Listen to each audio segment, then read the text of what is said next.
Hello, my name's Roger Watson. I'm the Editor-in-Chief of the Journal of Advanced Nursing, the editor of Nursing Open, and I'm an editorial board member of the Wiki Journal of Medicine.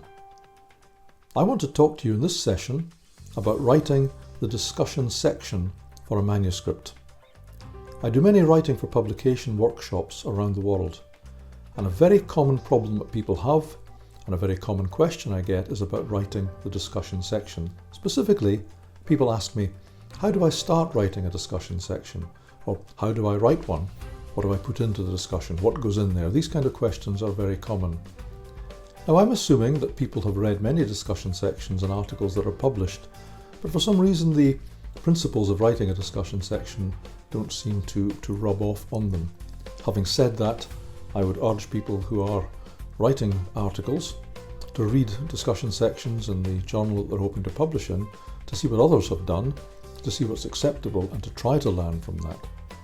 However, people do seem to have a problem starting writing a discussion section. And I'm going to share with you my formula for doing it, my strategy for doing it.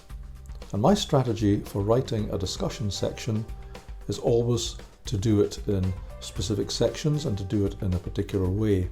And my way of doing it is to write in the heading, discussion, and then to put a couple of subheadings in, one limitations and one conclusions, just in case you forget those. Then put in a few page breaks to move those down to the bottom, because you'll come to those later. So to start the discussion section, the best thing to do is to restate the aim of the study, or indeed to restate the research question in the discussion in the first few lines. You don't have to do it verbatim, you can reword it slightly if you want. But it's a good idea to remind people what the study was about right at the beginning of the discussion. So start off by saying, this study set out to investigate something. So start off by saying that. And that covers the first few lines. It gets you going, and it gives you some direction, and it tells people what the study was about. Again, you will already have done this in the abstract and in the introduction, and possibly at the end of the background. But it's always a good strategy to tell people what you're going to do, tell them that you're doing it, and then to remind them again. And the discussion is a good place to remind them again. So having reminded people what the aim of the study was, my next strategy is then to list the main findings. So for example, you may have had 3 main research findings. Just say, after you've restated the aim of the study, the findings from the study were as follows: 1, 2, and 3, or bullet point them. And then use those research questions, or those answers to the research questions, use those findings as subheadings for the rest of the discussion. Put those in as subheadings and discuss each of those findings separately. And here you'll want to refer back to the literature that was in the introduction. Remember that the literature may not be mutually exclusive. Some bits of literature may apply to more than one of the findings. You may even want to introduce some new literature here.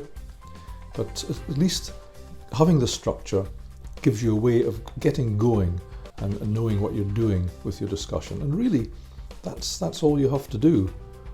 So write a brief restatement of what you were going to do, state the main findings, use those main findings as subheadings under which to discuss the findings of the study. Then you may want to do a section at the end of that, bringing it all together, or you may want to leave that to the conclusion section.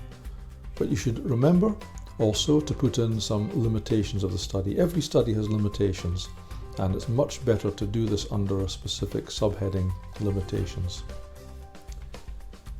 Then you can write your conclusion, and your conclusion should be something along the lines of, again, not necessarily restating what the study set out to do, but summarising the main findings and stating what the implications of those findings were, perhaps for further research or for clinical practice or for policy, and then possibly stating some future line of inquiry. And really, that's one way at least of making a start to a discussion. I think if you've got a strategy like that in mind, you won't sit and face an empty blank computer screen or a page for too long. It'll give you a way of getting going. So just to recap, it's a common problem I find that people don't know how to start writing a discussion section. I recommend restating the aims or the research question, stating the main findings, using the main findings as subheadings under which to discuss those findings, summarise that in a brief paragraph at the end, state some limitations, and then write your conclusions. And your conclusions should reflect back on the study and restating what the implications of the study are for research or policy and pointing to a future direction for research. I hope you found that useful. Thank you very much for listening.